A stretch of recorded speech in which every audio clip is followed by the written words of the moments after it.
Bonjour à vous, bienvenue à l'école de guérison divine. Nous allons lire d'abord Romains chapitre 10, verset 10. Romains chapitre 10, verset 10. C'est en croyant du cœur qu'on parvient à la justice. Et c'est en confessant de la bouche qu'on parvient au salut, selon ce que dit l'Écriture. Amen. La Bible dit, c'est en croyant du cœur qu'on parvient à la justice. C'est en confessant de la bouche qu'on parvient au salut. La délivrance vient de ce que vous sortez de votre bouche. C'est pour ça que le pasteur Kenneth Hagin a écrit un livre, « Ce que vous dites, il s'accomplira ». Écoutez, ce que vous êtes aujourd'hui, écoutez, tout ce que vous êtes aujourd'hui, là, maintenant, là, c'est le produit de ce que vous avez dit hier. Toute votre vie est le résultat des paroles que vous avez déclarées hier.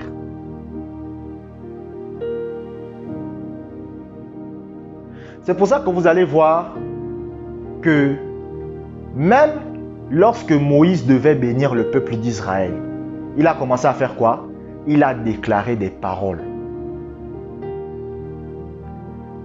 Écoutez, la nation d'Israël, c'est une nation puissante, n'est-ce pas? Mais la puissance de la nation d'Israël vient de quoi? C'est à cause des paroles des hommes de Dieu. Les hommes de Dieu ont déclaré des paroles sur Israël. C'est ce qui fait la puissance d'Israël. Vous comprenez? La puissance d'Israël vient des paroles des hommes de Dieu qu'on a déclarées sur eux. Quand vous lisez par exemple le livre de la Genèse, on vous parle d'un homme qui s'appelle Melchisédek. Lorsque Melchisédek a voulu bénir Abraham, qu'est-ce qu'il a dit à Abraham? Il n'a pas donné à Abraham de l'argent. Il n'a pas donné à Abraham de l'or. Il n'a pas donné à Abraham beaucoup de choses. Il a déclaré des paroles. Il a dit ta postérité sera bénie. Il a commencé à déclarer des paroles. Abraham lui-même a béni son fils avant de mourir. Isaac a béni son fils avant de mourir. Jacob a béni ses 12 enfants avant de mourir. Moïse a béni le peuple d'Israël avant de mourir. Tous ces hommes de Dieu qui ont fait que bénir Israël, déclarer des bonnes paroles. C'est pour ça que vous voyez que la nation d'Israël aujourd'hui est très puissante. Pourquoi? Parce que les paroles ont une puissance.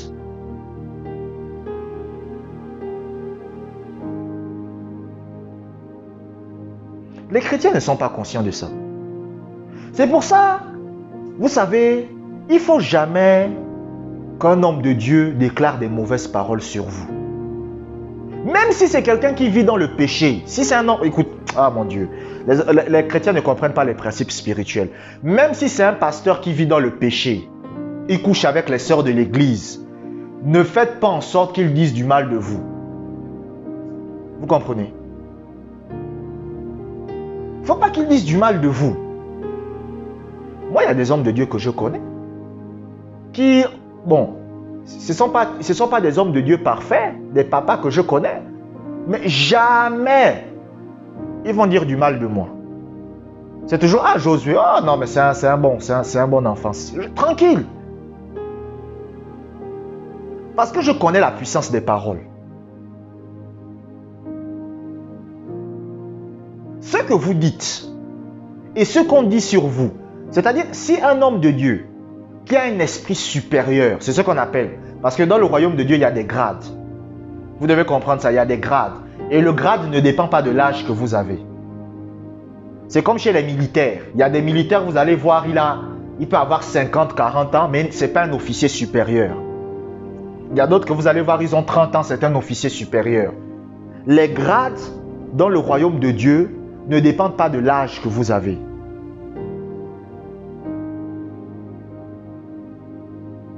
Vous comprenez? Ça ne dépend pas de l'âge que vous avez. Donc, lorsqu'un homme de Dieu qui a un haut grade spirituel, même s'il se comporte mal, il déclare des bonnes paroles sur vous, la bénédiction est sur vous. S'il déclare aussi des mauvaises paroles, vous aurez des problèmes. Et c'est la même chose qui concerne votre propre vie. C'est-à-dire si vous déclarez des mauvaises paroles sur vous-même, même si c'est accidentel, vous aurez des problèmes. Il y a des parents qui ont fait échouer leur propre enfant. Je vous dis la vérité. Il y a des parents qui ont fait échouer leur propre enfant. Leurs enfants, c'est à cause d'eux. À cause des mauvaises paroles qu'ils ont dit sur leurs enfants. L'enfant fait un petit truc, tu es ma boule, tu es un idiot. Tu es ma boule, tu es un idiot. Tu es un rigolo, tu es bête, tu es ceci. Et finalement, l'enfant a des problèmes. Il y a des parents aussi, leurs enfants ont eu un grand succès à cause de leurs parents.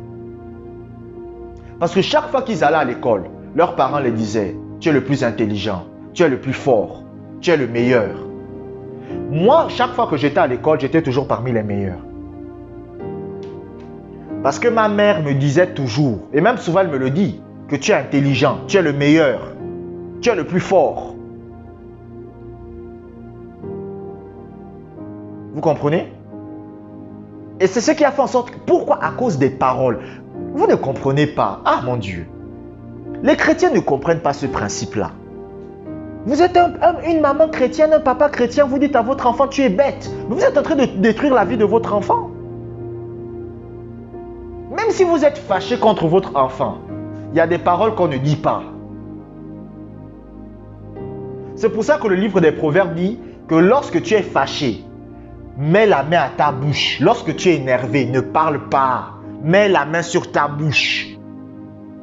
Ne parle pas. Parce que les mauvaises paroles que tu vas dire là, ça aura des répercussions sur ta vie éternellement. Il y a des mamans, elle est fâchée, elle s'énerve. Oh, tu vas me tuer, tu vas me tuer. Parlez n'importe comment. Vous êtes en train de détruire votre propre vie. Faites attention aux paroles qui sortent de votre bouche. Nous allons lire un deuxième passage biblique. Nous allons lire Proverbes chapitre 12, verset 18. Proverbes chapitre 12, verset 18. Regardez ce que la Bible dit. Tel qui parle légèrement blesse comme un glaive, mais la langue des sages apporte la guérison. La langue des sages apporte la guérison. Quand il dit la langue des sages apporte la guérison, c'est quoi? La guérison de l'âme, la guérison du corps. Écoutez. Votre guérison, votre bonne santé se trouve dans votre langue. La Bible dit dans 1 Pierre chapitre 2 verset 24 que par le meurtrissure de Christ nous avons été guéris. Mais comment cela se manifeste-t-il? C'est à travers ce que vous déclarez. Un chrétien qui passe régulièrement du temps à déclarer sa guérison tous les jours obtiendra sa guérison.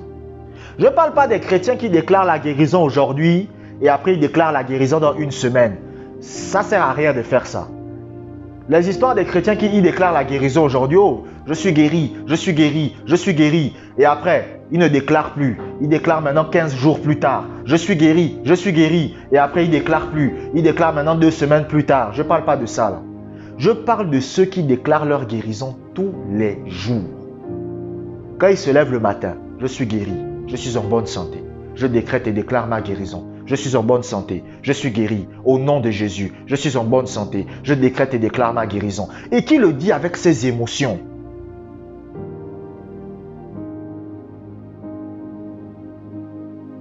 Et après le soir, avant de dormir, je suis guéri, je suis en bonne santé. Je décrète et déclare ma guérison. Au nom de Jésus, je suis en bonne santé. Je suis guéri, je suis délivré de mes maladies. Au nom de Jésus, je suis guéri, je suis guéri, je suis guéri, je suis guéri. In the name of Jesus, je suis guéri.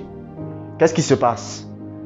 Progressivement, la guérison va se manifester. Mais les chrétiens ne connaissent pas ce principe.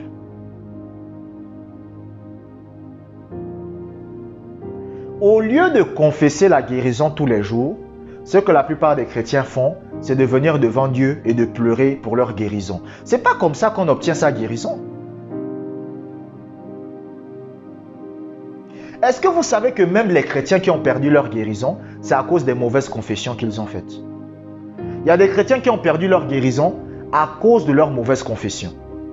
Parce que ce que vous confessez, ce que vous déclarez, c'est ce que vous allez obtenir. C'est pour ça que la Bible dit « La langue des sages apporte la guérison ».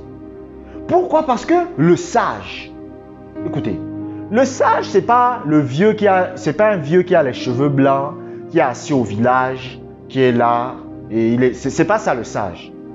Le sage, c'est quoi? C'est celui qui a la parole de Dieu dans son cœur. C'est ça le sage, pour Dieu.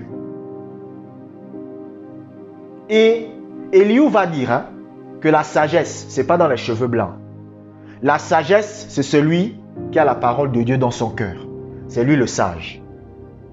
Et qu'est-ce qui va se passer? La Bible dit, c'est de l'abondance du cœur que la bouche parle. Ça veut dire que ce qui remplit votre cœur, c'est ce qui va sortir de votre bouche. Et quand ça sort de votre bouche, ça se manifeste dans votre vie.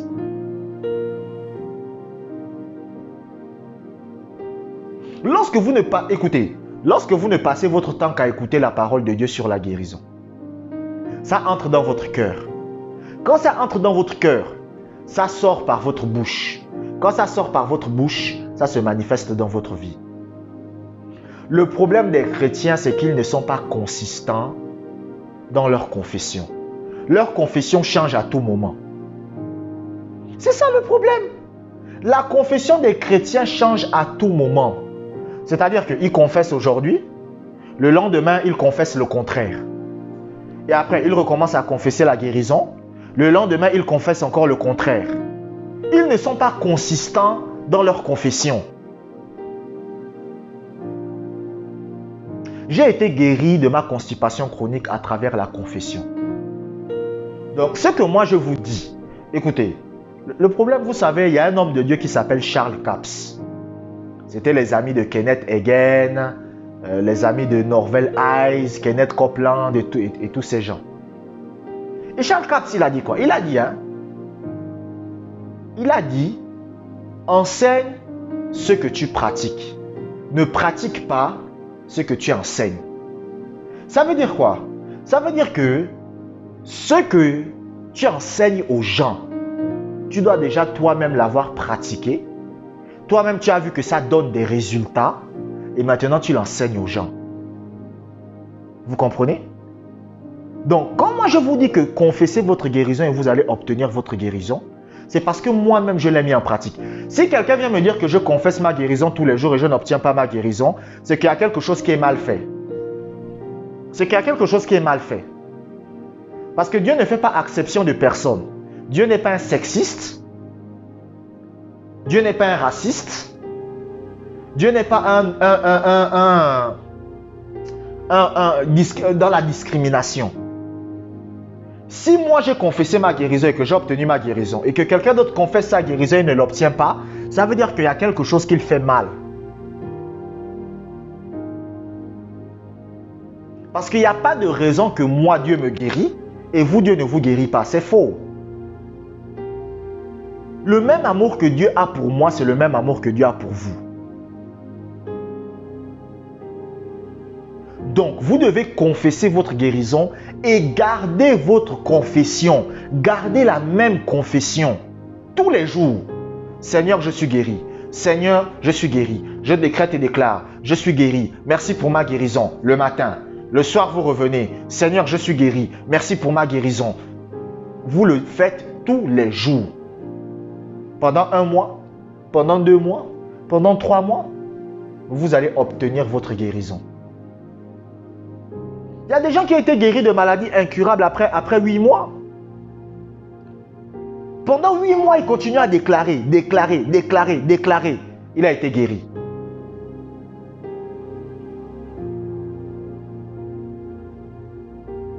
Pourquoi? Parce que ce que vous dites, c'est ce qui se réalise.